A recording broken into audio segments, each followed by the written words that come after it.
Hey everybody, this is the TMG Podcast. We're live again. We're live. Episode 19. This is Carlos. With me is Will. Hello. And Maggie. Hello. And I'm pretty excited for this episode because I was able to play something very, very special this week. Me too. A couple hours ago, actually. Yeah, I played for a few hours, but still, Yeah. We have a lot to talk about, but since we're so excited, we're going to jump right into it because I want to talk about it already. So... yeah, let's talk about it. Me and Carlos got into Titanfall Beta. Yep. So we have some early impressions. Well, actually, when this is out, we'll probably be playing it also. So Yeah, I'm sure it's like open already to all because I think this episode should be live by when's Tuesday? 18. You have 1 day left. You have 1 day to go. Hurry, download it now. 16 gigs for the PC. I think it's 10 for the Xbox One. It's pretty big actually for the PC. But yeah, we played. I played a hefty amount of it like last Saturday. That was pretty much my whole Saturday, and I have nothing but good things to say about that game. no, it actually it feels really good as a shooter. Like the shooting feels good, the movement feels fluid. Exactly. And it's not like you don't feel really like it's. I feel it's easier to jump into than like Battlefield or Call of Duty is. It is, and it's actually You know? that's actually a weird thing because I was expecting it to be a hard transition because that parkour thing looks difficult when you're watching but someone do it. It's not actually. It's actually quite natural. Yeah, after 2 games, I'm like, I feel like a pro. Right? I like the whole parkour, jumping from corridor to corridor, building to building. the wall It's like running. second thought already. Like I'm more focused on the gunplay, and I don't have to worry about how I'm doing things. It's so easy to do. Yeah. And I don't feel underpowered as like a new player. You know, like in BF or especially in Call of Duty, if you just jump in, like and you have the basic shit only, and everyone else has like all kinds of You crazy lose to guns. the guys with the better guns. Yeah, you Yeah. do feel, but maybe that's just because everyone's sort of at the same level right now. But I do feel it's easier for newbies to get into than let's say its contemporaries, which would be Call of Duty and Battlefield for sure. Yeah, and what's really pretty cool about this game is that it actually caters to, of course, the COD players, the Battlefield players, and I can say it's definitely bringing something completely new to that whole gameplay, that whole genre. Like you said, it's so fluid. Yeah, and even when you're in the Titan, you expect it to be kind of clunky and but it's not. It actually It's still like I watched Maximilian play this on like Wednesday or Thursday. Yeah. And when he was in the robot, it just looks like a regular first-person shooter. yeah, and but moving fast. it actually manages to get the feel down that you are in a robot, but it doesn't. Sorry, I don't know what that is. Okay, go. But it does manage to like I want to say it doesn't feel like really. It doesn't feel like a giant lumbering robot. No, I mean you feel like you're in a giant robot, but it's not sluggish. Like you don't feel like you're in a like Mech Warrior style kind of robot where you're kind of like Slow. and bumping into everything and Yeah, when you're like thanks to the parkour, like you jumping from building to building, wall to wall, you feel really fast. You're constantly sprinting, you're constantly on the move, and when you go to the Titan, that kind of speed does not stop. Like that fluid, that motion, like you're constantly dashing and moving and weaving away, and it's just like from the start of the match all the way till the end. It's I don't know, it's exhilarating for me, and I'm excited every time I hear Titanfall. It's like a movie ready, and I just press V, and it just comes down. Like I can't get enough of that. Like when it falls, and then I get into it. yeah, It's and that's exciting. always there's actually a good feeling of exhilaration when your Titan is ready to go. And it was that. If for example you have to go against a Titan, I'm not sure if you experience this, but whenever I actually have a Titan, I don't have a Titan with me. I actually have entice to actually just, bring it, like because you're not overpowered at all. I mean, underpowered. When you see a Titan, you can take it down. You just have to find out. Yeah, you can. Obviously, it's much harder to do it on foot than when you're in a Titan. But I've seen tricks where people like will jump out of their Titan and leave it on automatic mode, and then use their anti-Titan gun to back it up. Yeah. Wow. So Because when you get out of the Titan, which is pretty cool, once you've gone on the Titan for the first time and you go out, your Titan becomes stays in auto mode, autopilot. So it's following you and it's shooting whoever enemies are around.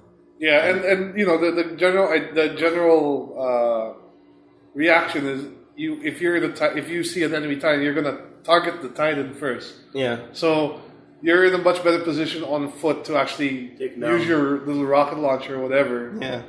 To take on the Titan. No, but when I say like I was saying like, to bring it on, like I'm not too scared when I see a Titan, it's because if it's actually scary for like some Titans when you see pilots roaming around the buildings, because once they go on top of you, they can actually rodeo, open the inside of you and start shooting you, and then you're forced to get out of the Titan and shoot him off of your Titan. So like there's I can sense that little balance that if you do this, you're forced to do that, and then now you're vulnerable. But if I can't go near you, like the Titan will be super overpowered because that one shell on a pilot is just instant death. Yeah. But my comparison is like, for example, if someone who just has in Battlefield who has an assault rifle and sees a tank, you can't do anything. Yeah, you just have to run. But if you see a Titan, like, okay, you can't take him down, but you have to do it properly. There's a strategy. There's a way to do it. Yeah, and it's I like how they gave everyone that capability. So there's no one class. Well, there's only 3 in the beta. There are 3. Close quarters, assassin, and regular dude. Technically, based on the gun you have in your loadout, will pretty much determine the kind of person you're gonna be. Like, as far as assault rifle and all that. The specialist or the close quarters, that's shotgun, or that other class. I'm not too sure what it's called, but it has a really cool primary weapon. It's a smart pistol. Yeah. That's the assassin. The smart pistol crazy. It's so good. I thought it was overpowered, but no. How it works is it has a big cursor in the screen. Yeah. And if whoever's on that cursor, the smart pistol will lock on 3 times. And when it's locked on, you just shoot like 3 times, and those 3 bullets will instantly hit him. Yeah, So it's a little slower, but it's an instant hit if you get it. Yeah, once you lock on, it's an instant hit. If you don't lock on, it's just a regular pistol. But if you get that opportunity to actually lock on the 3-1, that's an instant kill. And it's very satisfying when you get someone from behind. It's like homing missiles for like jet fighters. Yeah. And I thought it would be overpowered, but once you're like, if you see someone with an assault rifle and then you have him locked on, you're in this dilemma if you want to shoot or you just want to hope he sucks at shooting, and you can lock on. The delay between lock-ons actually matters. Yeah, it's like a second, I think, when it starts locking on. Yeah, that split second determines life or death. It feels balanced, actually. It doesn't seem... When I ran the tutorial, you're forced to do the tutorial. The first time you load the game, I thought that gun was like, shit, this gun's gonna rape everything. I know. It's I wanted to get the game so bad. But they had a tutorial which pretty much introduced you to all the mechanics of the game, the whole wall jumping and double jump and the whole Titan fighting. And then after going through the tutorial and going head on to the main matches, they had like 3 modes in Titanfall. Well, there's 2 modes, and then one is sort of like a mix, like it just rotates modes. No, actually, they have attrition, which is like a team deathmatch thing. They have hardpoint, which is like a domination mode. Yeah, and then there's a beta. There's a last Titan standing. That's right, last Titan standing. Have you tried that, Dash? Not yet. I've just only been playing. That's actually okay. It's just like pretty much everybody starts off with the Titan, and the last team with a Titan actually wins. So you're in a position where you can't respawn, and then you have to, like, if you, for example, you have 1 Titan left, you have to protect the Titan. It's pretty cool. So do you feel this is going to be an Xbox One system seller? Because I think so. I actually don't, because it's still available on PC also. Yeah, but this game like literally caters to the COD players. Yeah, so and there's a lot of them, and it also caters for me. It also caters to the Gears people, the Halo people, because for one, it's actually it's pretty fast paced. No, you're right. It caters to all of those crowds. I think. Yeah, I think what will be and that's how they market it as well. What will be interesting to see what if this will have any sort of lasting impact on the Call of Duty crowd, because those guys are just year after year after year. It's just the same shit. I don't think something slightly different entice them away from it or not.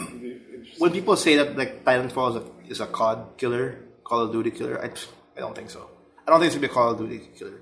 What I do know is this could sell as much as maybe close to Battlefield, close to Call of Duty, because it's catering to this crowd. Everybody's gonna love it. Everybody's gonna play it. But once all that yearly crap happens again in November and October, they'll still buy that. They'll still get that. It doesn't really matter. But one thing's for sure: there's a new franchise IP that's looking really good. That looks like it's definitely up there with the Battlefield franchise, the Call of Duty franchise. And I don't know, I'm pretty surprised. Like when I first saw it in E3, when they first revealed it, I was hyped. And when I finally played it yesterday, I don't know, my hype just doubled. Like, it's hard to get hype for shooters nowadays because a lot of Yeah. them kind of look all the same. True. But And- like when you actually get your time to play it, you know, and that's when I got excited. Was when I got finally a chance to sit down and try it out, and I felt, wow, this game feels really tight. It feels very competitive. Yeah. You know, it you can feels feel the good. balance and the extra motion of the player. It just feels fluid. Even the whole thing, like when you start a match, like you're all in the dropship together, and then you jump out. It sort of adds to that sense of you got to work as a team sort of thing. Yeah, and then I like that little addition where whoever loses, they actually have to evacuate. Yeah. So if The first time that happened to me, and I was losing, I was like, "The fuck?" I'll just keep yeah, killing 'cause them. when the team loses, now the remaining players who are on the map has to survive or like last until the dropship appears and picks them up, and then if you can reach to the extraction point and then get to the chopper, you get points when you go into the shop. It's actually get to the chopper plus 200. When you get there, you get extra points. But it's just a little extra tension, a little extra, plus just to end the match. And it's actually pretty satisfying when you get to the chopper or you blow up the shuttle, because you can blow it up if there's a lot of people just shooting the shuttle. But I don't know, I'm pretty excited with this. It's surprisingly, I didn't think it would be this good. I was expecting to be like, okay, it's a cool shooter, it's a great, but I don't know, that for me, that whole transition, like going from pilot to Titan, like easily, without any hitch, without any problem whatsoever, and then feeling the same momentum, like instantly rushing through quarter after quarter, that's actually a wild feat. And this is coming from not really a new company, but more like... Well, they're all Call of Duty veterans, right? Yeah. But this company, Respawn Entertainment, it's their first ever game, but it's all backed up with people who've created Modern Warfare 2. People who technically built Infinity Ward. Yeah, I think it's like the original 2 Infinity Ward guys, right? And then they had some problems with Activision. Yeah, so that in itself, that's the reason why the shooting feels just perfect. And then I guess when they have no more restraints, all of a sudden we have this game called Titanfall. Like, I guess this is a game that they've been working on for quite a while. I just hope that, EA takes care of it, because I can already see them salivating in the corner, like, hey, Everybody likes it. Everybody loves it. Yeah. What DLC should we add? you know how it is. It's just, EA's got to do something. I hope they don't, but yeah. Yeah, I just hope that when the full game comes out, that all the content will add more variety to it. Like because the max level of that beta was until 14, and there's a lot to unlock. There's a lot to customize already at level 14. But once you go past that, I don't want to see the same old COD bullshit, prestige crap things, and because that's definitely might happen since they're catering to the COD community. I just hope that when you go past 14, you'll see different kinds of styles of play. I don't know what Zombies. zombies maybe with I don't Zombie know. robots. And I think that little I'm not sure what it is, like I don't want to kill streak, but the whole burn cards. Have you tried those yet? Which one, sorry? Burn cards. It's a little feature in, I think, when you go past level 10. No, I haven't. I'm not past level 10 yet, so... Yeah, how it works is like depending on the challenges and the things you do in the match, when you get a specific card. And like, for example, one card is like, if you burn it during a match, your next respawn has like increased movement speed and all that. For the whole duration of that life? For that life, yeah. Oh, wow. For that life. So it's a little bit of... And you can only carry 3 cards per match, per game. So, like, for example, if I bring that increased speed or reduced call time on my Titan, there's different kinds of cards, like an improved version of your machine gun, stuff like that. Are they consumable, or do they consumable? Yeah. And it depends. And based on what you do is pretty much depends. Depends on what you do determines the cards you'll get at the end of the match, and it gives a lot of variety to it. So how does the online feel? Feels good actually. And There's no lag. There's no lag. Actually, my ping was like at 50. Yeah, same. Like for some reason, whatever they're doing, whatever Respawn's doing in terms of their connectivity, it's perfect because once you get in the bottom right of the menu screen, there's actually like certain regions, and they got all the regions. They got Asia, Southeast Asia, North America, Southeast Asia. They got all of it, and you can see the ping of each one. And of course, us being in the Philippines, Southeast Asia was the perfect one. I had 50 like from start to finish, and it was smooth as hell. It was really good. And how many players can you have in a match? 6 against 6, so that's 12. And I think that's the biggest negative out of this franchise, Titanfall, because when they announced, it's just 6 players against 6 players. Like, oh my god, that's not what we expected, because I guess everybody was all used to the whole Battlefield 4 having 32 players versus 32. But then you add into the fact that you have giant robots. No, yeah, and I'm happy to report that it doesn't feel like there's a gap. I mean, I don't feel like... You don't feel like you're fighting just 6-on-6? No, it feels like I'm in an all-out war. Because in Titanfall, in every match, they have these things called these NPC grunts roaming around, like these soldiers. Like they're NPC AI. They can hurt you. You can kill them, and you get points for it. And there's like literally fodder.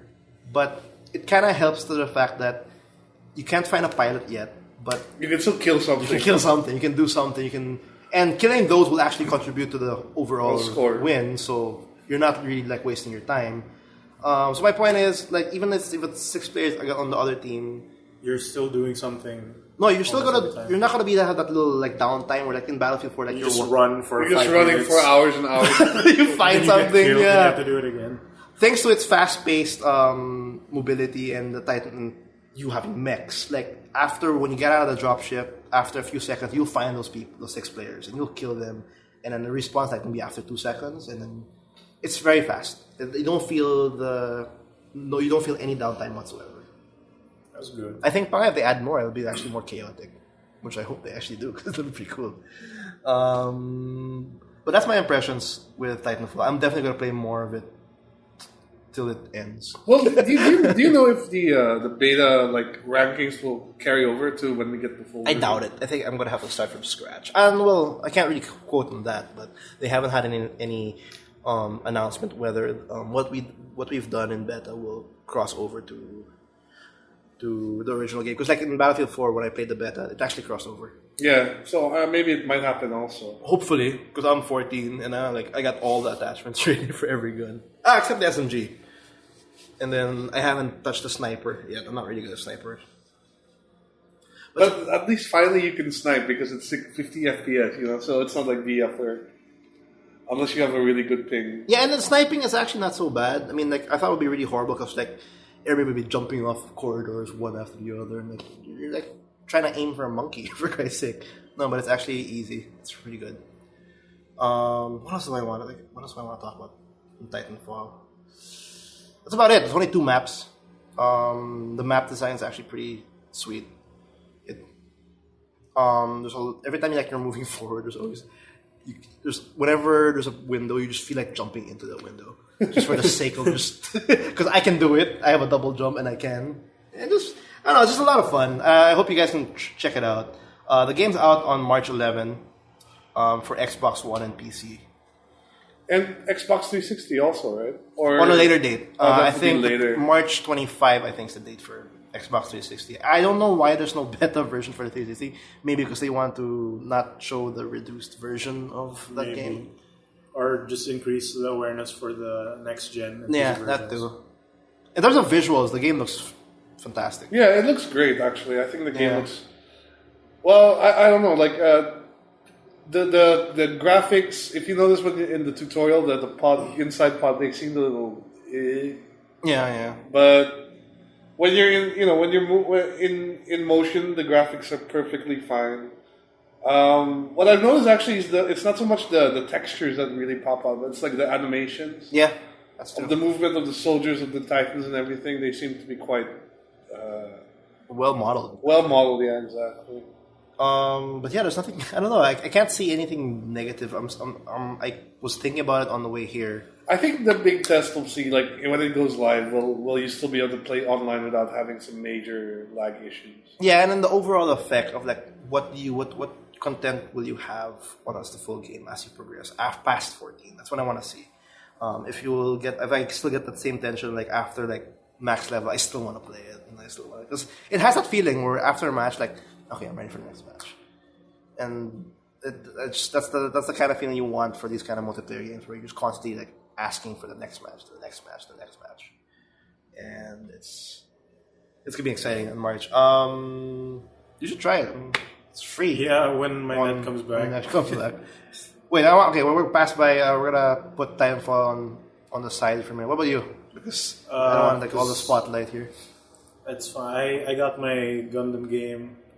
Versus something, right? Extreme versus Full. Oh, you've been raving about that actually. Yeah, I bought the previous iteration before and I didn't really like it. This new one seems like a faster.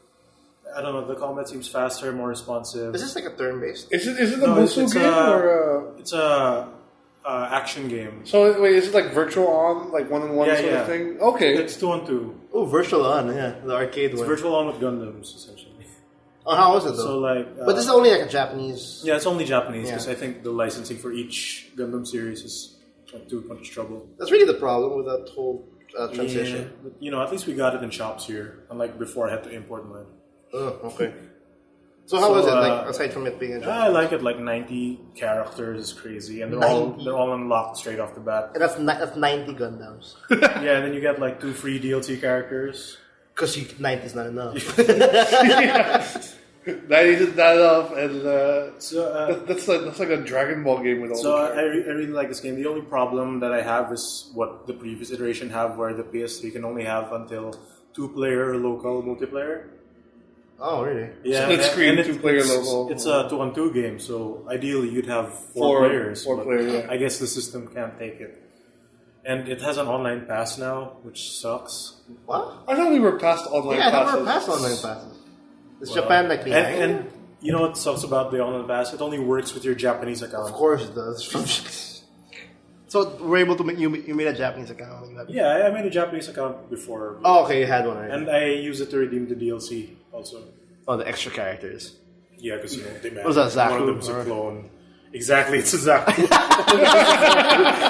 That was a guess. That was a wild guess. So it's more fun because what they did was they added, they gave each character a super, which as before only specific characters had supers. Not everyone has a super. Now everyone has a super, and that makes everything crazy. But this is just like a virtual on. Is there a story? No, the arcade mode is just like stage combat, just and like with really cheap giant bosses. That just stay Like, in motion. essentially quarter munching bosses. Oh, okay. Oh, so this is a port actually of an arcade. Of an arcade game Alright. with like more characters. So how much was it when you bought it here? I bought it here for 3.4 at What? High Tech. I Really? think they have it for 3.3 at Data Blitz. Why is it so expensive? It's It's important. Japanese. It's imported. It's easier than getting it off Play Asia. Really? I would Expensive imagine thing, it's more expensive on Play Asia. Okay. Paydays because for of free? The import for PS Plus. Oh, wow. Sorry, I'm seeing the screen and I see Payday free for PS Plus. So aside from my giant robots that I also played, I also tried out Binary Domain since it's free on PS Plus right now. Binary Domain. That's like the Binary Sega Domain. The shooter. Sega Vanquish. That's not Vanquish. That's not the RPG one, was it? No, it's a third-person shooter where you shoot robots. Yeah, where like the robots go crazy or something, right? Oh, it's like the cover shooter. They were Yeah. really saying it was like it looked like And gears because the that's guy cover. looks like Adam Sandler, the main character, It looks like That's how they're shooting robots. Adam Sandler with armor. and he sounds like Dr. Spaceman from 30 Rock. When was this game come? Oh, when was this? It's the game that came with the USB, Oh, okay. Now I remember what that game is. It came with a USB. Yeah, a USB flash drive. 1 gigabyte, I think, in Data I think it was Blitz. 4 naman. I don't know. It was like years ago. That was their pre-order bonus. 2 was or a 4. was a USB flash drive. It's not even a pre-order bonus. I think it's just brand new. It's just with It's it. still there. It's just with It's still it. in Data Blitz. It's packaged with the game. I don't know why. They just Okay. I shit you not. I remember. Like it's a pre-order. No, it's just like you can see it. The package. It's not the even like a USB. special looking USB. Yeah, it's just... It's not like an alien robot head or something. It is? It's not. It's just a stick. It's just a stick with the sticker. The logo, binary. yeah. That's about it, yeah. So how was that? It's just a simple cover shooter, or is there something special about this? The quote-unquote special thing is you have like partners, max 2 partners, so it's a 3-man team. You control them via voice commands or... right. This was the voice command one. I remember now. Yeah. If you have a mic, you can like hold L2 and a list of commands will come out and you can voice it out. Like, take cover, alright! Like the big black dude goes, alright, man! Did you try that? I swear, he keeps saying, aight. Aight. Did you try that feature, though? No. You didn't bother? You can just hold L2 and press a button corresponding to the command. Yeah. I guess if you have a mic, there's more options. Yeah. But I remember, I remember use it. I remember Mass Effect 3 had voice commands as well. It did, yeah. It was like for the choices. It was like the whole Yeah. connect. No, not for the choices. For when you were in combat, like you gotta take cover. Like you have to say the name of the character and then an action. Yeah, so like Liara, stasis. Yeah, He'll do stasis or Liara cover. No, not that cover. It's, yeah, they had I don't know voice command. Or I think that was a Kinect thing, or I don't know. Was it on the PC version? I don't know what it is on the PC. I'm sure they had the same on there. Yeah. To some venue. And there's also a morality thing between your characters. Like what you a like and dislike. Like if they L1 for the good one, R1 they occasionally tell you like, oh, you did pretty good out there, but I did this and that. Then you have to like agree or disagree. And of course, it's very black and white. Like if you agree with them, their like meter will go up. So don't expect a deep character progression system. Yeah, but what's annoying is like sometimes they'll just run into your line of fire and get hit, and you'll see the red arrow of their like meter going down because you gave a horrible order. Oh wait, I didn't give the horrible order. You're just a horrible AI. And like I issued a command to this one, the big black tank character. Okay. And like I told him to charge, then I ran the other way, but there was no enemies there. So he took out all the enemies, and he came back and he said, "Yo man, what up? I thought you were the survivor. Where were you at? Blah blah blah." They responded because he was the only one. Like I could see the red bar going down. So, fuck you! And I started shooting his face. You trying to kill me? While bullets were shooting at his face. This game came free with PS Plus. I think it's still free up to now. Okay, well, if It's you guys been want to free pick for it a up, while. why not? Is it worth getting though after PS Plus? Like, I don't know. I guess there's a sort of RPG element to it. Like you go into town and you go into like go to the stripper clubs. Oh, and okay. I was stuff. going to think there's like a shop there outside. Probably there's like You a buy sort potions. of Yakuza. Was it Japan based? Yeah, you go to Tokyo. Oh, okay. And then you're all like Americans in. Yeah, of course, Yeah. and Okay. Europeans. But this is the Japanese view of what an American looks like. Like Adam Sandler. yeah, exactly. And like, have you noticed like every Japanese like depiction of a black man is always like the this big, huge, buff dude. Very gangster. And hella His gangster. lines are so throwaway. What the Japanese portrayal of? Of a black character in video games. It's always like what the hell was Saz then in Final Fantasy? No, Yeah, he but had he's an got- afro. And he I mean, how stereotypical. He has an afro and he's all like, yo, yo, yo. He uses guns. His kid has an afro. Well, the black characters that was just really odd. At least the main character is a blonde. The one in Bayonetta. Oh, come on, that guy was gangster as hell. Bald, but Yeah, but it was Oh, still gangster. yeah. It was still gangster. The one in it's not Bayonetta. as cheesy as this. It's badass though. It comes from hell just to get your items. He fights from demons hell. to make your ice skates. Which I have to go back to that game though. I'm missing like one weapon and I'm done with the game. I have to revisit that game. So that's Well, I've been that's playing something my- else also, but it's you might have seen me on it on Steam. I've been playing Civilization 5, Yeah, you got the new DLC. Brave Yeah, New sure. World. Well, no, it's actually because a friend of mine wants to try to put together the. Well, it's not play by email, but it's essentially play by email. It's called Pit Boss Mode, where there's a central server. Let's play by email. Well, that's Wait, I'm essentially pretty interested. What is this?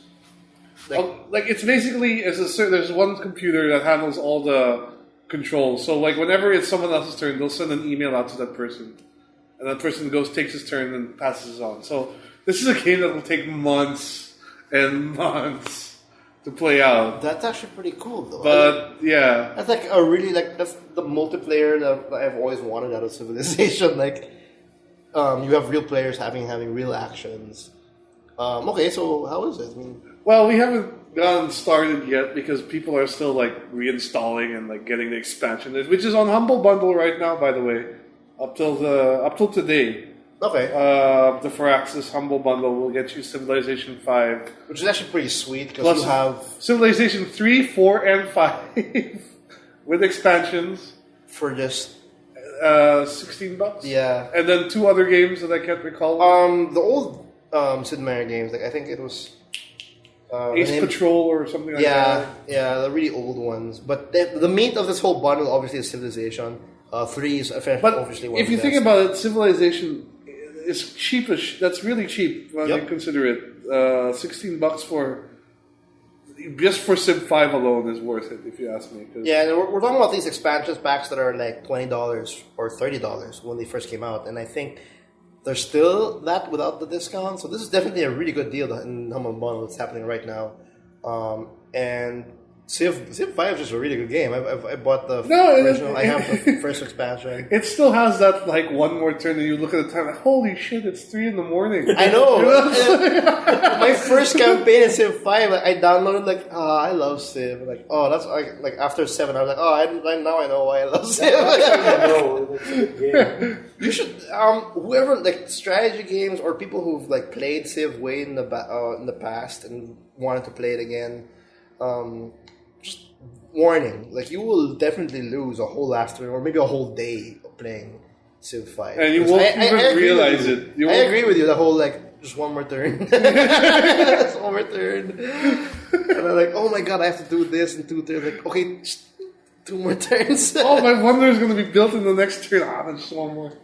There's always stuff happening. It was a great game. But anyways, yeah. So once we get the play by email game going, I'll report on how that goes. That's the multiplayer component. Or Well, there's there's hot seat, which is traditional hot seat multiplayer.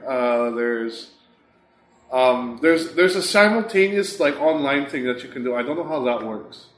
Yeah, because of course I've only been playing the single player campaign. I think the simultaneous one is everyone sort of takes their turn at the same time. You know? Okay. I think that's how that works, but I'm not sure. Like there's a timer. You have like maybe 20 seconds to do everything you need to do, and then you have to pass it. It passes out right away. Yeah, but this is a play by email, so this is something that will take months upon months to finish. I'm sure, like by email. Well, it's not really by email. Like it just sort of informs you, like, hey, it's your turn. You know, go do your thing, and then like hop on over. And then sometimes you have nothing to do in the turn. You're like, okay, log in, enter. Yeah, like I'm sure at the first start and the first few ones, you feel like you're, I don't know, like those real-time games in your iPhone. Like you just do like a couple of things in a few minutes and then. Oh yeah, especially the first few turns when you got one city and nothing to do, right? Like I can imagine it now. Like you get the problem that's your turn, and then you only have one city and a set. I mean, and a warrior. And a warrior, yeah. And then you accidentally made him move up when you were planning to go down. I'm like, crap, I have to wait for the next email or something to go down 2 more turns. The first few rounds, of course, is very slow. But once you get like the first, like you get 10 cities, 15 cities, and then you have a whole continent. It's crazy. You're gonna take a whole like 30 minutes managing all that. So actually, I was just playing it there. Like I played a random civilization, huge map. I got Brazil of all things. Won by cultural victory. Cultural. I've been trying to win by cultural. I won through science. And I was about to win via science, and then I finally won via cultural. Because I had 9 out of 10 civs who were like following my culture. The last one were like these assholes who were like, like trying to get war. They were very warlike, so it's just hard to kind of like get them to like me. But then I supported them on something in the World Council, and they warmed up to me, and then that's how that was my in. That's another thing I like about the Civ right now. I mean, I think way in like the first few Civs, they're like the only way to win the campaign. Kill everyone, or you be the first one to get space. To go to space. Now they have the space thing, the war thing, cultural victory, religion. Religion, You yeah. can win in a religion. You can win now. I think based on the first expansion, you can now win or maybe By economy or so? no. You are the main honcho in the UN or the United Nations. Yeah. They're going to be the leader of the world, basically. Yeah, you're like you say that you have the say of whatever goes around the UN, the United Nations. Diplomatic victory, I think. There you go. Yeah, that's the one. Brave New World. You have that. Yeah, I do have that. And what's the? I don't have it yet. I only have the first expansion. What's the addition for the Brave New World? I'm actually not sure, because I don't know too. it's got more civs. That's definitely there. But the thing is, I installed Gods and Kings and Brave New World at the same time, so I'm not sure what's new from which. Well, Gods and Kings are definitely the religion. That was the religion. Yeah, Civilization 5 came without religion. Like, it didn't have it there. That was actually one of the biggest complaints for those hardcore Civ people, because I think in Civ 4 they had religion in the original. And then now religion is mutable. Like, you can create Judaism, but like it'd be totally different from real life Judaism. You just have the name, but everything else, the concept of it is just completely off. Yeah. But Gods and Kings have religion. I think they added a couple of civs and another, like, those big units, those more units, basically. no, more units, and of course the inspirational units, the one that really changes, like for example the warrior, the commander. What, like the hero, like the great people? Yeah, the great people. Yeah, you can actually send prophets roaming around, and then that increases the belief of a certain religion, stuff like that. It's actually pretty interesting for Gods and Kings. Brave New World, I don't know. I wouldn't know either. Yeah, I wouldn't know either. But do we have any other news to talk about? Because we've before we get to, because we have actually a topic we'd like to talk about in the next half, but. Yeah, in the second half, we're like, thanks to the whole Flappy Bird business, we have we want to say our 2 cents about the whole mobile industry in general. News bit, I want to go through and hit the NPD of January, just to have a little update on what's going on in next gen. Because apparently, well, as expected, in terms of sales and hardware, PS4 is 2-1 against the Xbox One. And I find that a little, like, kind of cool because, well, cool but interesting also because I think the Xbox One still has a better lineup of games. It does, right at this point. It does. But people are buying PS4 simply off brand name alone, I think. Brand name alone and $100 difference in the US. And it's cheaper, yeah. It's cheaper. It's really cheaper. Like in here in the Philippines, it's 24,000.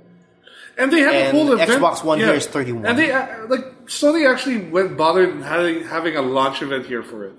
Yeah, and then we had a lot of fun. Microsoft had nothing. Microsoft hates us. Oh, remember that ad where they said sell your PS3 and get an Xbox, $100 off your Xbox One? Yeah. What about keep your PS3 and buy a PS4? That sounds at the same price. That sounds good. Yeah. That's true. Yeah, that's true. But yeah, but in this NPD report in terms of sales, yes, 2 for 1, like with the PS4 and the Xbox One. Don't get excited about this whole news. It's actually as expected, thanks to the whole price range, and of course. So this is as expected because for the longest time I thought they were kind of neck and neck early on. Neck and neck, yes. But I guess at this point the price is really starting to show its effects. Yes, but I'm not saying that to count Xbox One out. Of course, it's not this whole race. If you guys want to call it like a race, you'll only see the clear winner like 3-4 years. No, I mean, it was the same thing in last gen when PS3 came out. It was way behind on sales. People have to recall like when the PS3 came out. Oh my god, that was like it only started catching up in like the. It was the Wii U of that generation for a period of time. Pretty much, Yeah. So there's still time for the Wii U. Yeah, there's still time. The Wii U will come from behind for sure. I don't know how. Maybe Reggie will give us insight on that, but. Yeah, that's happening. In January, the software sales dipped by 34%.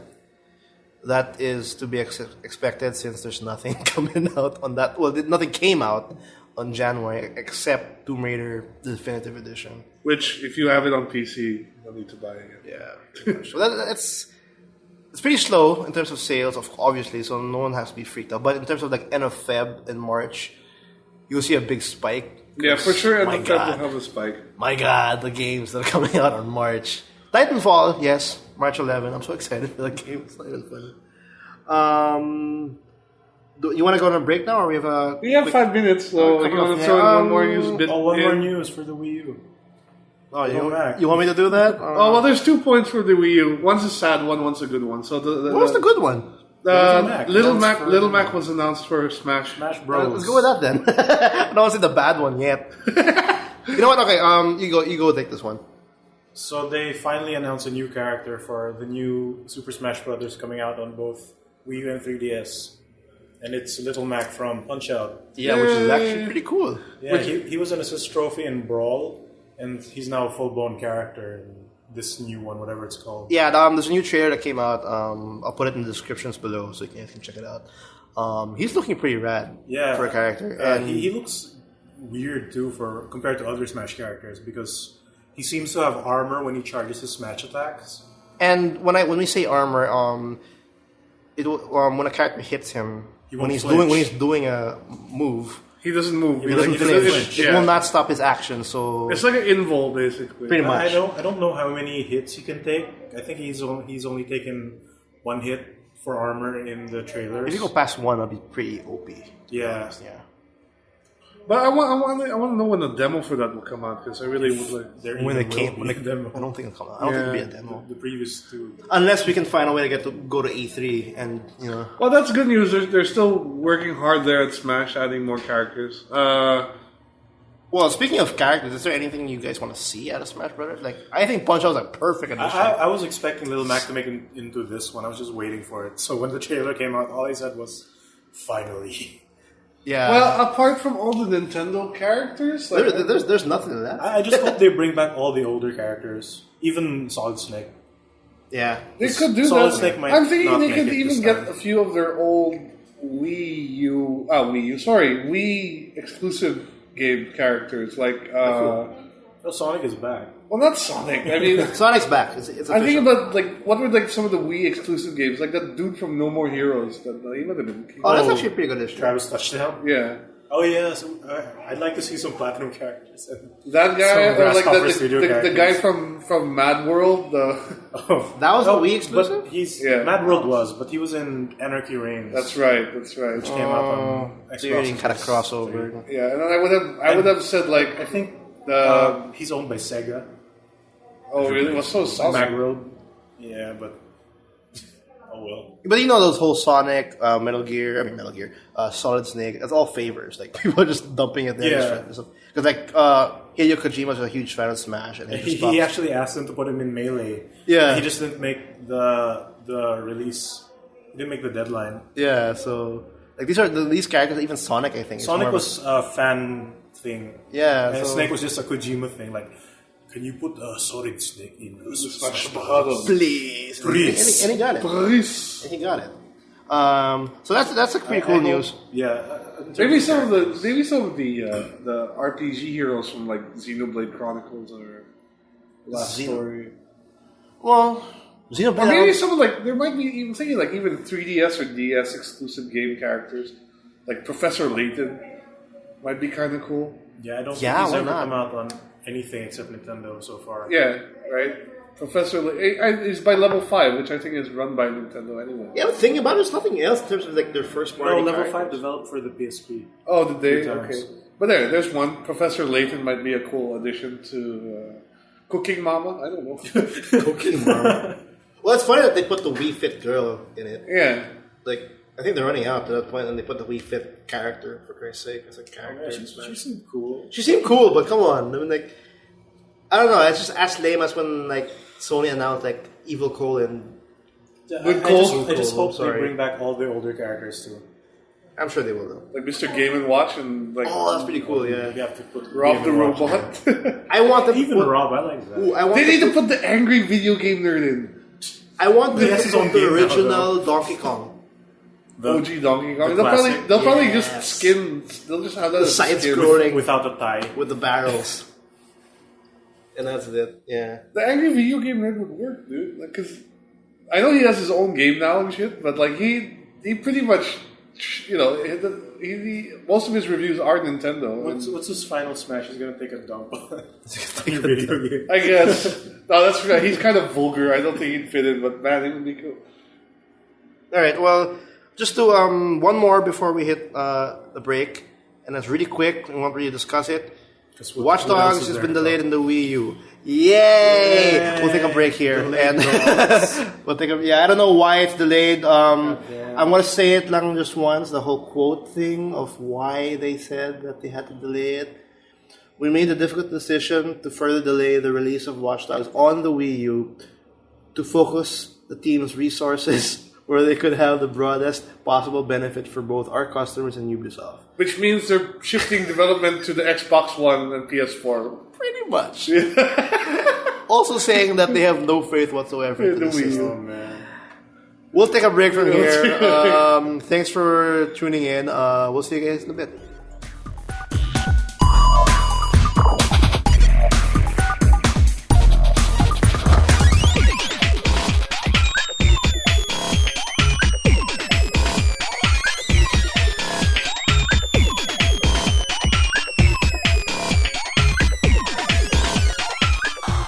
Hey guys, we're back.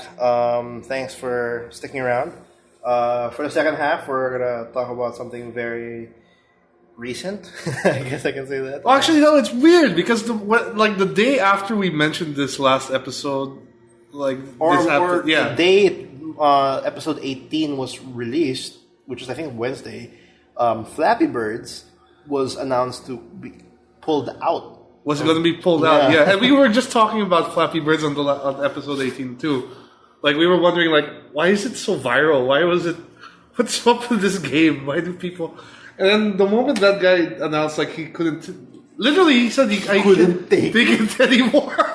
He couldn't take the money that was coming in, or something like that. How does it work? I can't take it anymore. All this money, I'll just fan myself with it.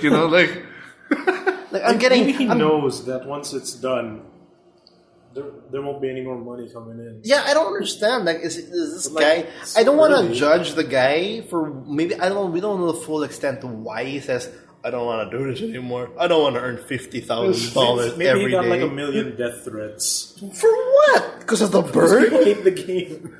It's a people love-hate hate it. relationship. People love it. Yeah, it's a love-hate. I hate it. No, but he was getting. But it's still in my phone. He was getting. And now your phone apparently is worth. You can sell your phone for $1,500. I know.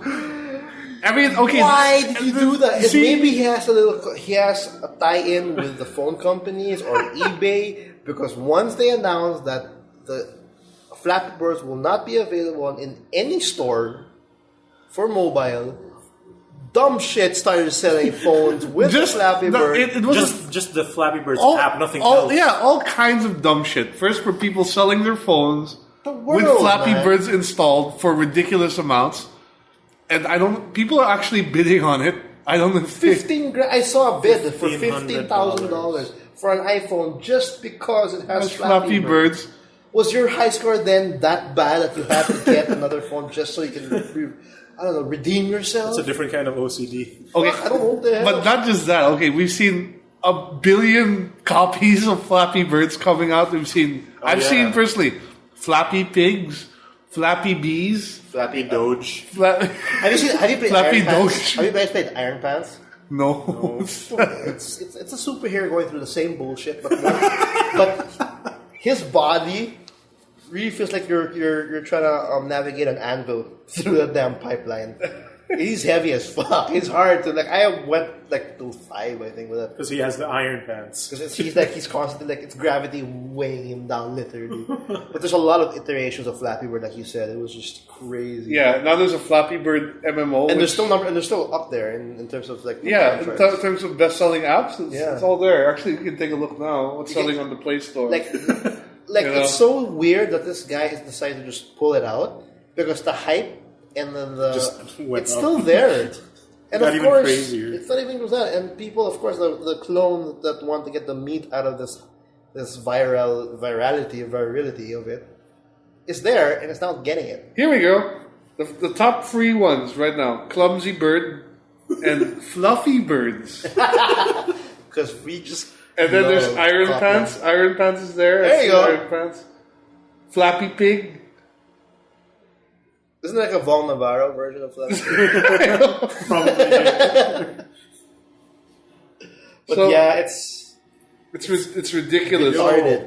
Anyone out there, you gotta make Flappy Birds. Flappy That Bird's one is the still portal free. version. But everyone out there, once you make an app and you are successful at it, just embrace it. Wait till it dies Wait and till then it pull dies. out. I really want to ask him why you did that. Was it you just? Apparently, he was getting like so many like interview requests about this and fan letters and like people who hate the game constantly messaging him There's about it. Happy Poo Flap. It's a poo. What the hell is that? It's a poo. Look Does at it the drop look poo at when you fucking- clap? Look at the logo. It's a poo. It's a poo. It's a poo. It is a poo. Okay. But yeah, the hype for this game has not gone down, and it's weird. He was like I said, he was earning $50,000 per day thanks to ad revenue. So reportedly, he was reporting. Reportedly, yeah. There's no That's official, actually but true. when it comes to like earning, Jesus. Just like turn off his internet for a week and do something else, right? Yeah, I don't understand. Like I've never been at that position before, and I'm sure it's overwhelming. Maybe when we start earning 50K. Yeah, maybe when you daily. guys start, maybe when you guys start sending us emails, and then we just can't take that one Just can't email take it that anymore. came from you guys. There's Flippy Bird. I'm still going. There's a lot, right? There's a lot out there now. It's ridiculous. But I don't understand. Like I won't judge it, but I think it's like a missed opportunity for the guy. He could have made a studio or whatever You dream know, he I was had. lucky enough to update the game before he pulled it out because now I have the red and blue bird. Why, you can change it? I don't know, it just changes now. Oh, really? Oh, what the It just changes after Look at you that. die. And sometimes it's nighttime in the background. See, he's updating the game and then he just decided to pull it off. I mean, he's updating it. What's up with that? Jesus. But yeah, it's crazy, the whole Flappy Bird thing. It's now out. Whoever has Flappy Bird in their phone, Keep it there. kinda, Your phone might be worth something. yeah, you have a rare app on your phone right now. Or sell it while it's so hot. Yeah, or sell it, and you want to be that. You want to buy my Desperate. iPad? No, Yeah. because I mean, for the prices people are buying phones with Flappy Birds on them, you can buy a brand new phone. Yeah. Like, And, No, and then you know, the some. whole- and then some. Yeah. The hype for a game, I don't understand, but it's very interesting because, like, when it's rare, people will just throw money at your face just to have it. Like, of course, the whole Flappy Bird, but also when you go back to Titanfall, Yeah. the limited, because like not everybody had full access to the beta, and then Not yet. people were selling their beta keys for Xbox One, PC for like $15 to $30 per key on eBay. So like, if you really want to play it or you really want it, they will just throw money at you, and people sell it. People bought it. And it's just, No, I've seen that happen. Even like, for example, like those World of Warcraft like People collectible will buy pets. anything. People used to. Well, I know, like Blizzard has clamped down a lot on their eBay trading for items in World of Warcraft. But I remember at one point, let's say you had the collector's edition of the latest expansion pack. Most of them normally come with a card with a redeemable code for a pet yeah, or a mount. People would sell that Sell for the code? thousands of dollars. their account. Yeah, no, not the account. The redeemable code. Well, there's one news, like not World of Warcraft, but in Dota 2. There's this guy that I remember. He actually sold his courier, his very special edition courier that he got from BlizzCon. Not BlizzCon, it's the wrong game. Steam. Yeah. Like one of the tournaments, he got a special edition courier mount. He just put it out there in the Steam marketplace. He was able to sell it for $15,000. Holy shit. 15, sorry, 15. 1,000.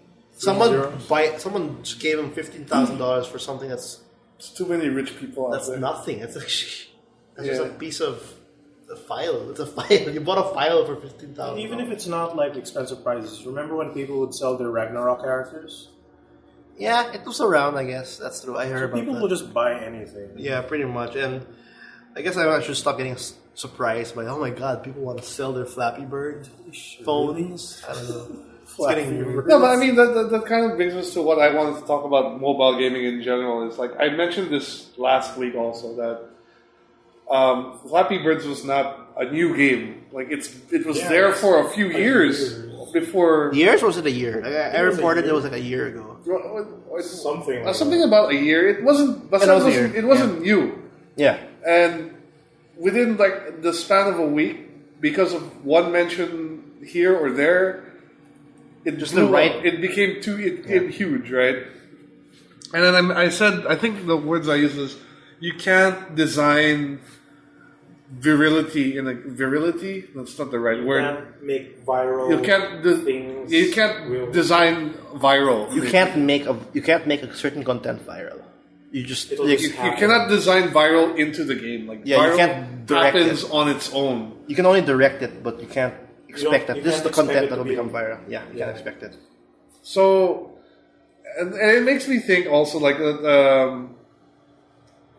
because we also mentioned another mobile company at the time. A White House petition begs President Obama to bring back the addictive game to the Really? I was just Google searching like the when it was released officially, and that's the first thing that came out. I'm sorry, I just wanted to read it.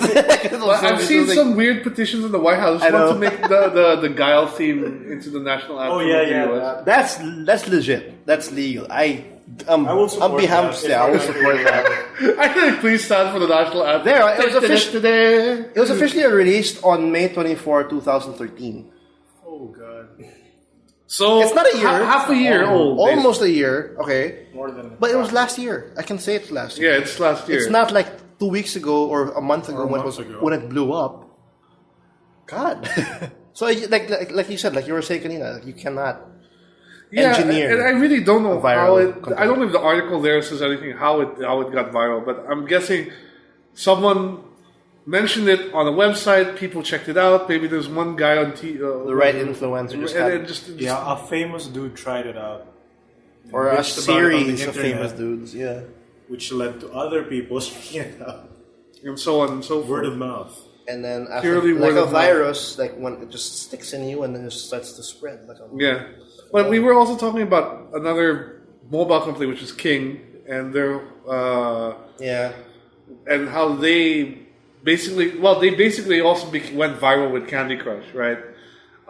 At its core, I don't feel Candy Crush is a particularly innovative or different game. I mean, it's basically it's bejeweled with candy Candy. and with a few little changes, but but they get to the point where now they're trademarking the word candy and Saga, which is, I mean, can you imagine if this guy said, "Oh, I'm going to trademark the word birds"? Wait, don't say candy here because they might go after us now because we No, have but candy. it's in only our- for games and apparel. Games and apparel, yeah. Not for, I don't know. Like, maybe that was Saga. dude, you might. What did you mention? There was some news on their end also on those King guys. Oh well, there's like a new news to the point that there's a game called Candy Swipe, and they're complaining that why is Candy Crush or King petitioning for the word Candy and Saga when Candy Swipe was actually a game before Candy Saga. So that alone destroys their claim. Yeah. Because they're not the first one. That's how messed up the system. No, but it's kind of stupid, and for some reason you can tell the intent of what King's trying to do because now they were saying that no, we thought about that. We bought a game or a trademark from the original iOS game. I forgot what it's called. I think it's around here. But they actually bought the rights for that specific game because that game was before Candy Swipe. So now they have official saying. So what's pretty interesting in this kind of article is because they're adamant. They're getting the research. They want this name in their bank. I don't know why. I mean, it's crazy. And then the company which is who created Candy Swipe is now in a position where they're in a corner. They have to if it does pull through. Like, it's shit for all these games and companies that have Saga or Candy. Or candy, right, exactly. Or any shirt. I think I have Candy here somewhere. But my shirt, I might get in trouble. Can you imagine that? Like I've seen a lot of those shirts for girls, like it just says candy on them or something like that. Those like are all in the glittery letters. yeah. But I mean, these two cases by themselves made me. It got me thinking. Like this mobile game space, this mobile gaming, it's such a completely alien entity to what traditional gaming the traditional gaming industry is like. And people, for the longest time, I remember the longest time in maybe the mid 2000s, mid to late 2000s, saying mobile is the way to go. That's going to be the future. Consoles are going to die. Yeah, because Snake was so good at Nokia. And everyone's just going to play their shit. Yeah, there's another one. Rovio now has this new Angry Birds. Oh, yeah. The Disney girl. The Angry Birds found, I don't know what it's going to be, but it's about the female bird, Stella. What was it called again? It's just called Stella. Angry Birds Stella. And it's about, her... she's going to deal with real issues. Yeah, because real women have their evil stepmothers or. And then you look at the picture, you could literally put the word Disney Presents on top and make a poster out of it, right? Because there's this big silhouette of an evil, angry-looking bird, like a female bird, like a Maleficent version. Stella and her friends, yeah. And then I think. Is this what we were really needed? Is this what Angry Birds needed? Was deep characterizations and storylines? You know what Rovio needs instead of that? Get their heads out of their ass? Pretty much. Get out of the fucking Angry Birds train and just make a fucking game. A real... That's not Angry, I won't say a real Angry game, Birds. another game. I think they tried and nobody gave a shit. Yeah, but they keep going. They have the money. Seriously. I don't know. Yeah, but yeah, go ahead, yeah. No, okay, so what I was saying is it's such a completely different entity. You could never, it would never happen in the traditional gaming industry where, let's say, Activision trademarks the word duty, and then starts running after everyone. That shit will never happen. Yeah, but it's not the first time it actually happened. We've actually had, I'm not too sure, we had this one guy who was actually trying to get the claims of the word Edge. I remember that, and then EA pretty much killed him. Yeah, so during when he was doing that, Mirror's Edge was coming out. Yeah. And it's you can't do that. No. And he's like, fuck you, yeah, we can. And then, I just shift. Steve's, something Langdell, Tim Langdell, I think that was his name. But I think there's another one after this, after Edge. It's not something new. It's shocking every time it happens. But it's something that just keeps on reoccurring. But I think the reason why we see this more often than not I think Zynga has the rights to the word Vil. Oh, yeah. That whole Vil thing. Yeah. Which is actually more of it makes more sense to Zynga's claim because they have a lot of games on the word Vil. Yeah. And it does not pertainly hit any other avenues. But I can see it as a franchise. But Candy, Edge... Yeah. I mean, that hits so many boundaries and so many walls. It's redundant. Or even Saga, yeah. Or even Saga. But I was thinking this happens mainly because in the mobile space, and the reason, this is where I'm going to bring Flappy Birds into it, is the sheer amount of copycats out there and how easy it is to create a copycat game. Yeah, with how easy the development. Yeah, so they really. It's like one of those things where they really need to do it. Otherwise, they're just going to lose their money to Flappy Pigs or whatever, or Iron Pants, or Iron Pants. Yeah. Iron Pants doesn't have any words. To just bring it to comparison against the traditional gaming industry, if someone you can, how many Call of Duty wannabe games have there been, right? But if you actually think about that in that sense, thanks to Call of Duty, we have a lot of crap. More we just have a lot of shooters. We have a lot of shooters, and we have a lot of shooters and a lot of first-person games that have now multiplayer thanks to Call of Duty, thanks to Xbox. They just like that whole. They just wanted the pie out of that. Because technically, Call of Duty, that concept, that went viral. In a sense, it kind of went viral. People, and it became a belief. It became a habit that I want multiplayer. World War II shooters? You mean? Yeah, stuff like that, and. Now it's all about the modern warfare kind of shooting setting, right? Before it was a big World War II. Everything was World War II. Yeah. Now it's more modern terrorists, whatever. And it's going back and forth in future and modern. And then my point is when there's something hype, everybody will jump into it. Just like how with Flappy Bird, there's a crap load of shit around it. Yeah. But the thing is, in the case of mobile, a lot of people just offer it for nothing. Here, have my clone of Flappy Birds. For free. Or for free. Well, Flappy Birds was free to begin with, so maybe there was not too much money to go there. But there are a couple of clones that you can have my version of Flappy Birds for .66. sense. They have a little bit of extra funds. I mean, I don't know, but they have. Flappy They've Bird tried. without ads. Yeah, they have the stuff like that. Well, the thing is, but the point is, the less people playing the original, the less money those guys get, Yeah. And if people are just blatantly ripping off, other games, and I can sort of understand why they'd want to go and do the whole trademark thing. Like, this is also the case but it doesn't work that way in games, because for them, like, you buy Call of Duty, that's it. You've given them your money already. Even if you decide you want to play some third-party rip-off, Yeah. they've already got your money, so they couldn't care less, Yeah. essentially. Do you remember also, like, the original Wii had how much shovelware it had? Oh yeah. Like, how many Wii Sports rip-offs came out on the Wii? Was there a lot?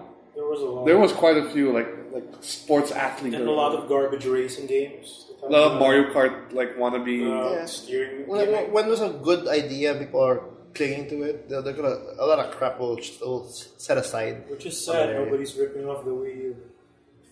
It's not. It's just no. Stuff shovelware on the. But I think that's the indicator of the mobile space. It's just too easy to rip off people and make money doing that.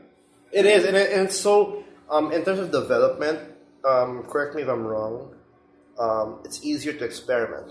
But I think it's partially a problem of the monetization system of mobile games in general. The whole free to play with microtransactions or the advertising element. Like, I would be totally fine if you designed a good mobile game and charged me like $12 for it, and it's a one-time purchase. Yeah, and I'd buy that. I would pay that. I'd take that over something that's completely free, but I have to pay like fucking $2 just to get more in-game money just because I want to do this or that. Talking about you, Dungeon Keeper. yeah, they brought it. We're bringing back Dungeon Keeper back here into the podcast. But yeah, the whole thing with it's so easy to develop. When there's something viral, if they can cling onto it, it's cheap anyway. Why not, right? Yeah. Just like with the Flappy Birds, they have a crap load of that.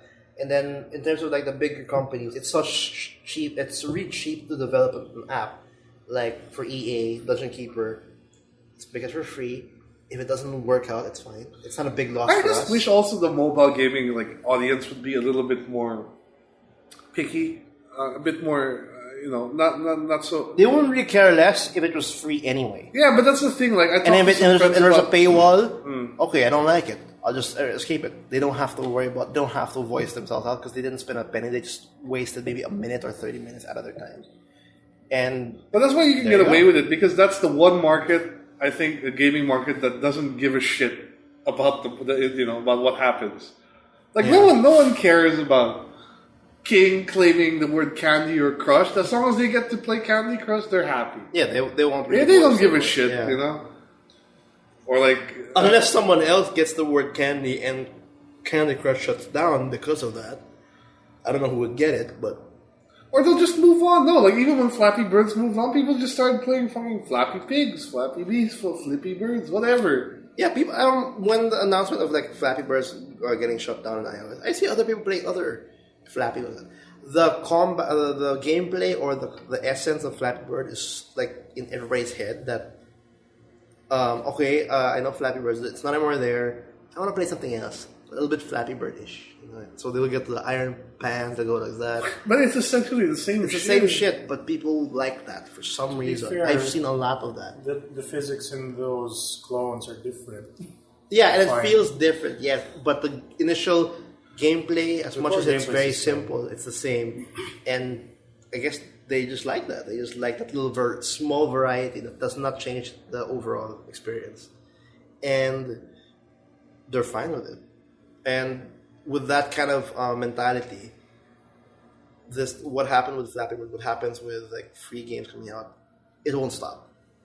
It won't. But that's why I'm saying I kind of wish the audience gave a shit more, because I feel one of the reasons is why we, for the core gaming market, the console and PC gaming market, the reason why we get a lot of really good quality games is because we give a shit. We tell the developers, hey, dude, we don't like what you did with No, the a last fan one. base for a franchise, and then You know, when shit hits the fan and we don't like it, they will feel it via sales and stuff like that because we're the fan. well, base. what sales? That's the thing. Because the thing is, in mobile, it's just free. And It's like, free or yeah. like $2 Or it's $2. So like the barrier to entry isn't too bad. Like in the case of regular, industry, like we don't go out and just buy games to try it. We'll read a review. Yeah. We'll look at the video review. We'll listen to what our friends tell us about Yeah, it. we want to have an impression based on the product, Right. Because it has value. There's more. It's not a cheap product. It's not. A video game. It's an expensive hobby. It's a very expensive. Well, to be fair, I feel any hobby ends up being an but expensive like- hobby because otherwise it wouldn't be a hobby. If you get into rock collecting, for example, Expensive. It's rock collecting. You pick don't up a know. rock, you have a Maybe good one. there's like what if you want a special rock, from the Grand from- Canyon? Then you're spending space. time to go there. I don't. Okay, it doesn't really matter. that makes sense in terms of It the doesn't hobby. really matter. But still, like No, our but games okay, are $60. They are. You're right. So Ribbon collecting. I don't think it'll be that expensive. sticker. If you don't collect ribbons, you don't know. Yeah. All right, but moving on. I don't want to get into this one. I really don't want to get into this one. Go. Yeah, but essentially, it's so different from mobile where it's free or like you can just pay $2. What's $2? $2 is nothing. That's what I keep on saying when I buy something in Steam. That's what I always say. That's why Steam sales are so effective because it's $2. Hotline Miami For a full $2. game. Hotline Miami $2. What is that? It's nothing.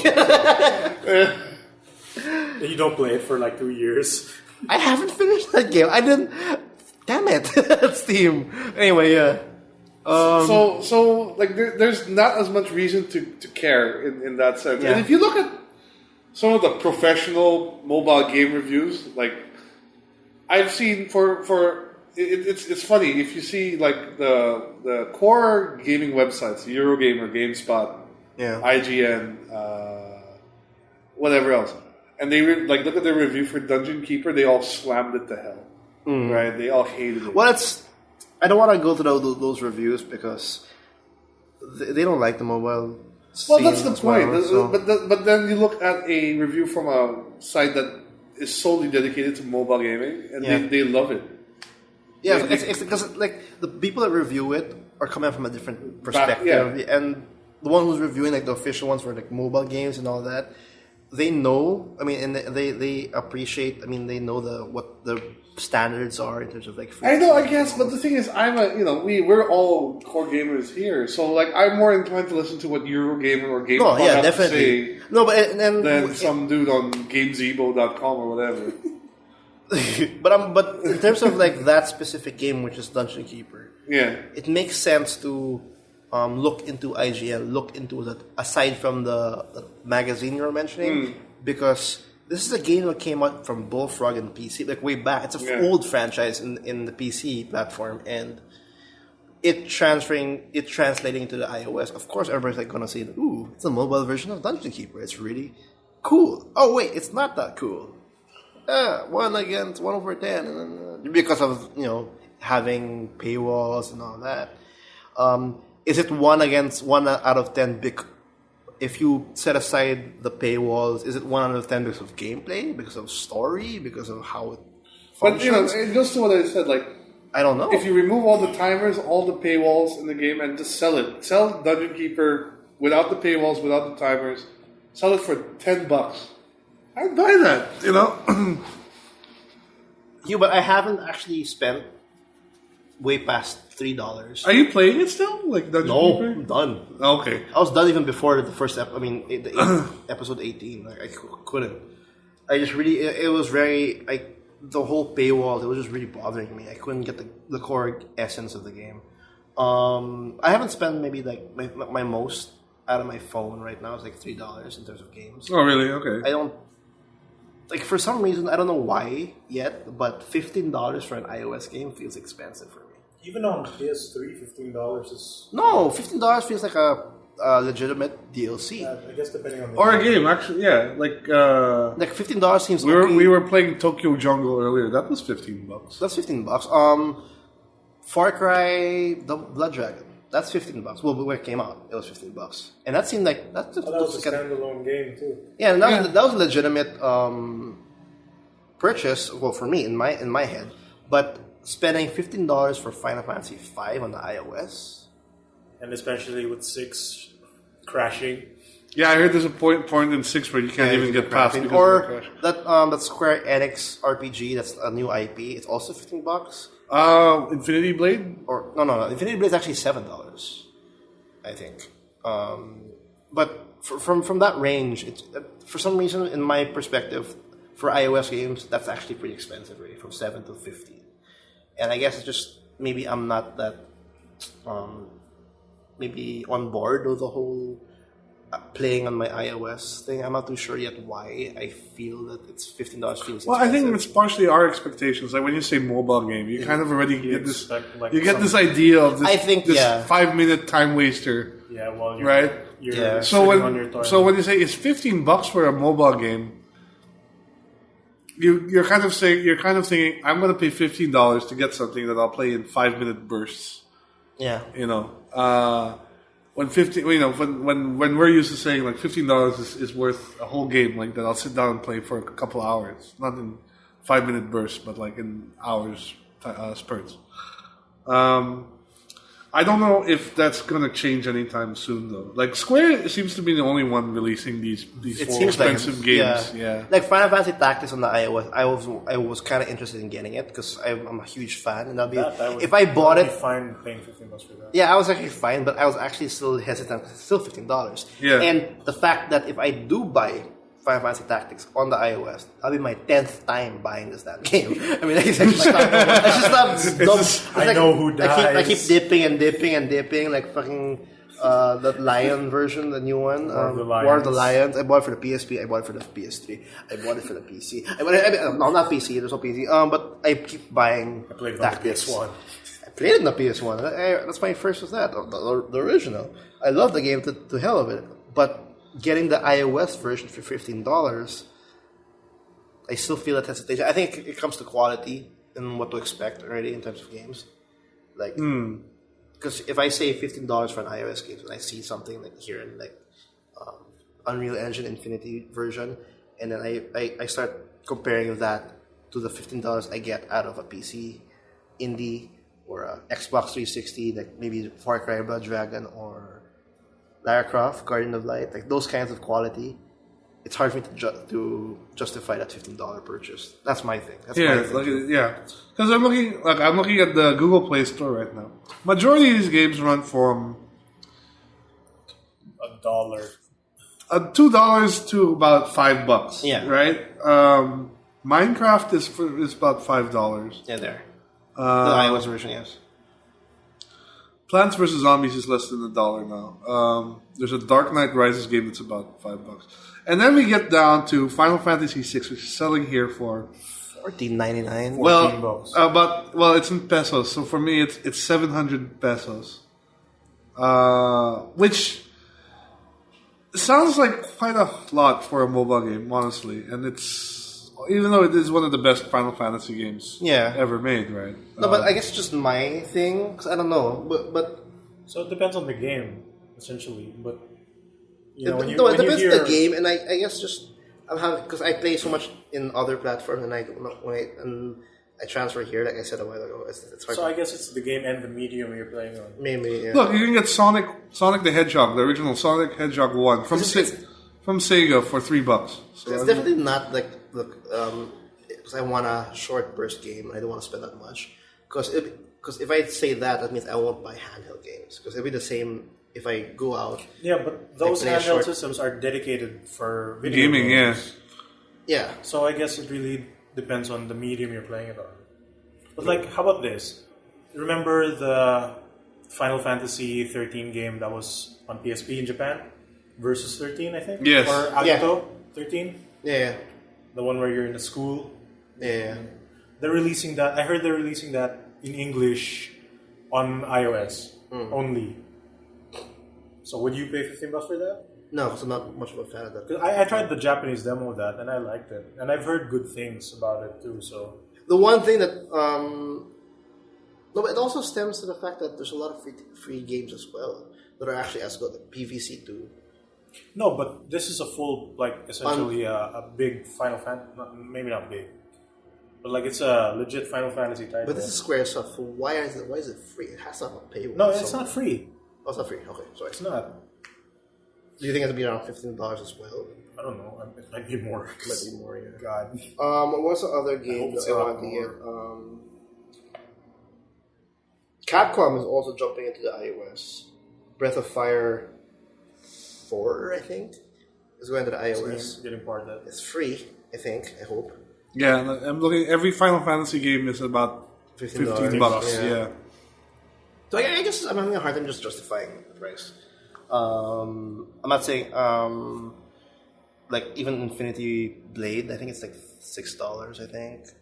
I think the Capcom games are a bit pricey as well, like the Phoenix Wrights. Yeah, but when it comes to the whole mobile space, Is Phoenix Wright available on the? I don't know. On Android, I don't think so. I don't think so.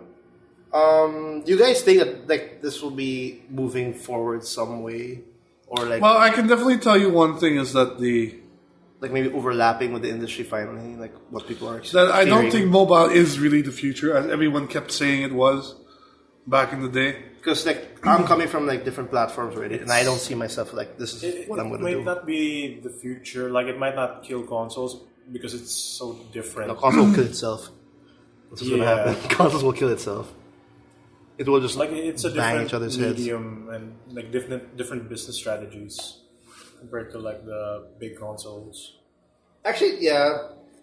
Each platform, like or the previous platform, has the same talk. Like, oh, it's the end of consoles. Oh, it's the end of PC because consoles are too big, and there's like, there's mobile now. Yeah, but I think one thing you have to consider is that like they were always saying it's going to be the end of console gaming, whatever. But they're considering that as a sense that like us core gamers will shift to mobile gaming, and that obviously hasn't happened. I'm having a hard time doing that. Yeah, and because I think the reason for that is because we shouldn't consider it as one industry, but rather as two separate industries. As the core gaming, the dedicated handheld, core gaming, which is console and PC, dedicated handheld, which is your 3DS, your Vitas, Yeah. and then mobile, Which is like the casual. which is like the pure casual, which is like where Nintendo would like to get back on the Wii U. Yeah, because the Wii actually had a sweet spot of getting the core and the casual. Because it's still core because it has that awesome Zelda game. And they got And the Marios and the Smash Brothers. Operation Rainfall games that brought Xenoblade to the States. So going back to the mobile thing, as much as I'm dissing out, for example, Dungeon Keeper, paywalls and all that, like I said in the last episode, there's a reason why they're doing it. People are buying it. People are actually liking these kinds of things. Yeah. For one, like for example, if I go back to like browser games, like Facebook games, Mafia Wars, Yeah. Farmville, all that crap, all those real time, like you need, like in order to progress, it has to go through a real timer. I just don't like that whole gameplay. Like that's just me. But the reason why people like doing it is, of course, there's a fan base out there, so I can't count it out. Me dividing the whole mobile industry to a separate category, yeah, I think so. But I don't think they're there yet. I think we're still in one whole industry still. I just find it annoying that when like you hear like analysts talking about the mobile industry is growing, we'll start to see. We haven't heard that in a while now. I think people have realized that they were Well, the analysts are focused on the next talking gen. about their asses when they said consoles would die out. Yeah, but I don't feel that it's fair to put, say, the iPad as a competitor to, say, a PlayStation. And I think a lot of What's that? a lot of analysts see it as such because they are thinking it's a game. It's just a toy. It's a toy, right? Like there was an article recently also about the death of action figures or something like that. Oh yeah, was it Kotaku who posted that? Yeah, Kotaku posted an article on that because video games was taking over or something like that. Or Yeah, that's BS. That's crap, man. People are still going to want to play action figures. Yeah, And if anything, people are going to find a way to synergize video games and action figures. And action figures will always resonate well Yeah. with kids, and we'll always have kids. And look at Skylanders, look at Disney Infinite. Those are technically action figures, but they can. And they integrate with video games. Yeah, exactly. So if someone can make me a Transformers version of that, which actual Transformers Skylander. which should actually transform, and then I'll play that. That'll be fucking cool, dude. Or if they make a Pokemon version of that. Or opposable Skylanders. No, but how cool would that be? Like Transformers, you have like Starscream, and then you put him there, and then oh shit, gotta fly. You gotta take him out. You gotta transform him, put him back. There was a. He's gotta fly, so you have to transform the whole figure. Yeah, just put it back. It's a skill. It's like That's it's like reloading your. You're not gonna get that mouse. shit done in 30 seconds for sure. No, but maybe the game pauses, like transform your figure now. I don't know. There was a There's a timer. You will do this in 30 seconds. No. There are arcade games in Japan, like the Kamen Riders, where you get the belt for the hero, right? And you have to pose. No, like In order to transform. no, like the gimmicks of the belt would work with the arcade machine. What gimmicks? Like let's say the USB powered rider, which is the one I'm watching now. USB powered. Yeah, his USBs have different elements. and USB it changes 3.0?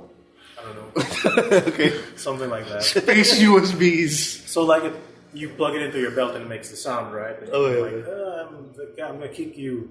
But, like I'm gonna kick they you have the down. arcade machines which have like the belt on it as well. Yeah. So you plug them into the machine, then your character on screen would also change. Oh, so it's like those ones where with the collectible ones, right? Yeah. Like the Animal Kaiser or the Yeah. those kind of games. All right, I know what you're talking about. And there was a Gundam game for the series Gundam Age where the cheap model kits for kids would come with like a electronic chip that sticks into their backpack. Okay. You put the Gundam in there's a reader on the machine. You put the Gundam in, it'll scan the chip. Then your Gundam would appear on screen, and you would play the game. With your Gundam. Yeah, then they would have the bigger line toys, which have like more posability but are more expensive. And there are chips in each part, like the arms, the legs, the body. I hope I see more You of can this. mix and match those, and it will also appear in the game. I hope I see more out of this because I think the whole Skylander thing, the action figures combining with the video games, is such a great idea. Yeah. We actually also see that in the arcade place. I'm not too sure where, because I remember I was watching my nephew play this game, and it's like a Pokemon battle thing. Like it's Japanese, of course. But you swipe a card, right? You swipe a card, and then based on what card you used, the monster will appear on the screen. There's like a barcode on the card. Yeah. Kaiser something. Yeah, it's usually Admiral Kaiser. There's one. There's one with Ultraman and like his monsters. I remember. There's also one for a Kamen Rider. I guess so. And then I've even seen like Princess something. Even from like Girls. the Battle Network Mega Man. Yeah, you have the chips of the toys working with them. Yeah, my point is like those transition with those kinds of and the machine will spit out the card too, right? If you win, you get a card. You get a new card, and then you can put it in your collection. Those kinds of crossovers or like transition with a different medium, like trading cards, action figures into video games. It's just such a great idea. Yeah. You can see it happening now with Infinity, with Skylanders, and I just hope I see more out of that. What you mentioned about we're seeing more of it now in more of a digital space. Actually, as well. yeah, because you mentioned like card games, like Hearthstone, for example. I'm still upset that you can't trade cards in that game, but it's definitely a step in that direction where I think a virtual CCGs might have just as much value as their real world counterparts in some cases.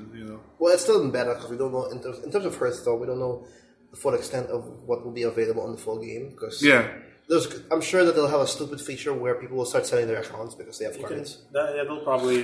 That's the thing, because I think they had so much issues with the real money auction house in Diablo that they got worried about card trading on account trading. No, like card trading in Hearthstone, because people are just going to make alt after alt after alt. They'll run through the tutorial, get their free booster packs, and just just trade, and that'll flood the market like that. That's true. That's true. Yeah. So they have to be very careful on how they that's the reason why we don't have nice things. They have to be very careful on how they handle that aspect of it if they decide to implement it. But To the point. That's not the only CTG that's available digitally now. There's the Might and Magic one has Ubisoft has one. I forgot what it's called, but I know they have one. Magic, the Gathering, always have updates. They have updates every year. Yeah, there's a 2014 version for the. No, they have that, and they have the traditional Magic Online where you actually can spend real money on digital cards. Yeah, on packs, and then it's just the same thing. It's just I guess the next step is to like because you can sell that for real money again. I think the Duels of the Planewalkers one will have customizable decks now. They do instead of pre. They really have that. I guess the next step will be like, will you be able to scan, like, let's say you want to play Magic, can you scan your collection of cards into the game? And Yu-Gi-Oh had that sort of thing. Yu-Gi-Oh had that already. Yeah, where they would have like a number code on the bottom right of a card on each trap, and you would input that code in the game, then you get it. Okay, that's kind of cool. Or be like, what was that? iToy. No, but I like the transition. I remember that the Eye of Judgment with the art, but I don't think anyone ever sold boosters for that. Yeah. When it comes to crossovers, like different mediums, I want to also point out the fact that we're seeing more out of this. We're going back again to mobile. When it comes to full games, they always have an alternate. They always have something to pair up with.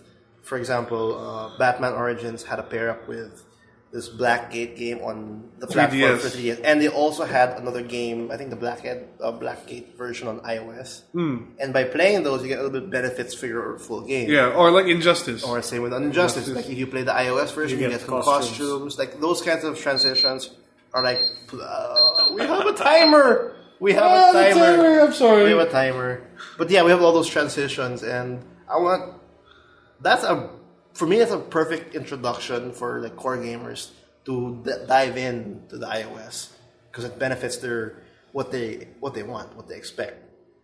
And it's the same with action figures, the same with card gamers or whatever. I own more resonates to the. I own more action figures now than I did as a child. So. Well, there you go. If you like action figures, why not? And then wouldn't you like those action figures to actually like work with your video game? No, work with like for example the game that you were talking about a while ago, the whole Gundam versus thing. You don't have 90, but you kind of have. You can have 90. That's more money for you. It's actually more money for you, but I don't know. More money for him, more money for Namco, man. Yeah. Bandai. But I hope I see more out of that.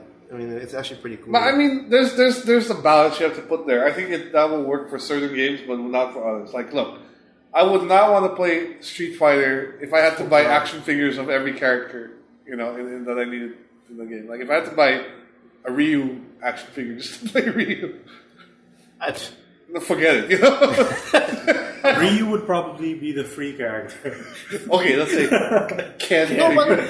No, but actually, not to that point, but more like it's just a benefit, an extra benefit. Like just like in Origins, you don't have to play the iOS version, but if you do get it, you get an extra a new cape. The trick is to design the game with that in mind, not like just sort of tack it on. Yeah, like and my point is again, like overall.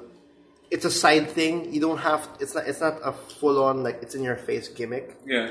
Not like with this whole paywalls and mobile where, it's free to play, but you go something. But you can only play for 5 minutes before you gotta pay. So bad. Like it was these because like the whole extra the extra like iOS versions and the extra ones. You don't have to do it. Like the free games. You can buy stuff for it to have a better experience. You don't have to do it. You're not forced to buy it. Yeah, or if you want to put on your action figure or not, you don't have to. Like all these gimmicks that we've been talking about for the past few minutes and all that. These are awesome ideas, but in the end, it has to be all on the side because, it's gonna ruin the overall experience. Like you said, do I really want to buy a Ryu just to play Ryu? I mean, seriously. That's only if people start getting greedy and start pushing shit like that. You know, like I think. Look, let's be fair. I think the Dungeon Keep, like the paywall in Dungeon Keeper is very heavy-handed. But but in the sense that system may work okay if it were toned back a little and in maybe another type of game. You know? Yeah.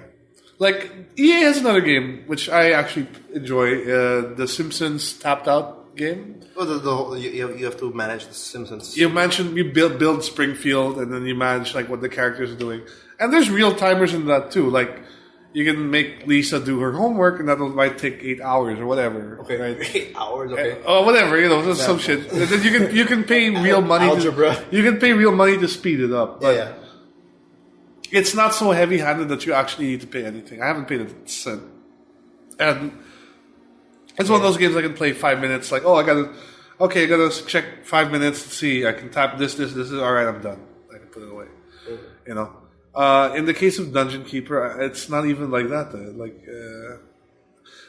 The problem there is, first of all, they used an old IP name, which is pissed off a lot of people. And then I don't think whoever designed Mythic, those guys who designed it, never really got the original in that sense, because the original never, it was actually not. There wasn't a lot of waiting involved, if you recall. It was quite. No, it was just a simple strategy. Yeah. I know, but like, it's one of those games that you could sit and play for hours and hours, and fine. It's not something you would. Speaking of Dungeon Keeper, if you guys want to check out the original classic of what we're talking about, the iOS version, obviously it stemmed through the original one, which came out in the PC Back in the 90s, I think 96, 97. Maybe. It's you can get it in, I forgot what the name, GOG.com. Goodoldgames.com. Goodoldgames.com. They have all those great classics. Hopefully, because right now, on this recording, it's free right now, but I think when you're hearing this, it's not anymore. But, point is, it should be less than $5. It's definitely, you'll get an idea of what we're talking about.